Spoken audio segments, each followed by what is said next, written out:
नमस्कार प्रणाम दोस्तों, आप सभी का स्वागत है हमारे TMP Raju brand YouTube channel पर। दोस्तों आप सभी को बता दें कि मोनिका मिश्रा दोस्तों पवन सिंह के इवेंट शो में पहुंचते हैं। वहां पे पवन सिंह ने उसके सिर देह पर हाथ रख के बोलते हैं बहुत ही क्यूट हो बच्ची।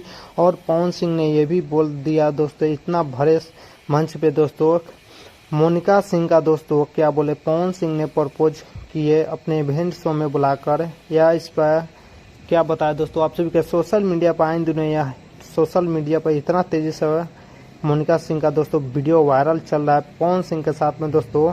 और बता दें कि मोनिका सिंह और पवन सिंह का बहुत ही जल्द एक न्यू प्यारा सा भोजपुरी मूवी आ रहा है दोस्तों, जिनमें मोनिका सिंह लाइव आकर अपने खुद बताई है दोस्तों। ये स्क्रीन पर देख सकते हैं, मोनिका सिंह अपने यूट्यूब पेज पर लाइव आकर बोले कि पवन सिंह के साथ मैं बहुत ही जल्द एक फिल्म में नजर आऊंगी, क्योंकि इस साल के अंदर में आपको फिल्म देखने के लिए जरूर मिलेगा। आप सभी को बता दें कि मोनिका सिंह और पवन सिंह का जोड़ी दोस्तों कैसा है, आप सभी कमेंट बॉक्स में कमेंट करके जरूर बताइएगा।